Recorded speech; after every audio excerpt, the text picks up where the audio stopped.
মনোনয়নপত্র জমা দেওয়ার খবর জানতে রাঙামাটির রিটার্নিং কর্মকর্তার কার্যালয় থেকে যুক্ত হচ্ছেন আমাদের প্রতিনিধি ইমতিয়াজ কামাল ইমন। ইমতিয়াজ, রাঙামাটিতে আসলে মনোনয়নপত্র জমা দেওয়ার কি তথ্য আছে আপনার কাছে?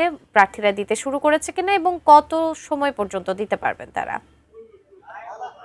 সুজানা, আপনি যেমনটি বলছিলেন 299 আসন জাতীয় সংসদ নির্বাচনে ইতিমধ্যে কিন্তু আজ যেহেতু মনোনয়নপত্র জমা দেওয়া শেষ দিন, সেক্ষেত্রে কিন্তু আজ এখানকার জাতীয় যে বড় বড় দলগুলো রয়েছে যেমন বিএনপি, জামাত, এনসিপি সহ অন্যান্য যে দলগুলো রয়েছে তারা কিন্তু ইতিমধ্যে মনোনয়ন জমা দিতে এইখানকার যে রিটার্নিং কর্মকর্তার কার্যালয় আছে সেখানে উপস্থিত হয়েছেন। এর মধ্যে এখন এই কিছুক্ষণ আগেই কিন্তু এখানকার যে বিএনপি দলীয় মনোনীত প্রার্থী অ্যাডভোকেট দীপেন দাওয়ান তিনি কিন্তু এখানে মনোনয়ন জমা দেওয়ার জন্য এসেছেন এবং তার সাথে কিন্তু এখানকার তার যে বিএনপি এবং তার অঙ্গ সংগঠনীয় যে দলের যে বিভিন্ন নেতা কর্মীরা কিন্তু এখানে উপস্থিত হয়েছেন। যেহেতু এইবারের যে জাতীয় সংসদ নির্বাচনে যে বাধ্যবাধকতা আছে যে রিটার্নিং কর্মকর্তার কার্যালয়ে 5 জনের অধিক যেতে পারবে না, সেক্ষেত্রে যে 5 জন রিটার্নিং কর্মকর্তার কাছে তাদের মনোনয়ন জমা দিতে ঢুকলেও কিন্তু এখানে রিটার্নিং কর্মকর্তার কার্যালয়ের বাইরে কিন্তু লাখো লাখ লাখ হাজার হাজার যে সমর্থককারী তারা কিন্তু ইতিমধ্যে এখানে উপস্থিত হয়েছেন। এছাড়াও আর কিছুক্ষণ পরেই কিন্তু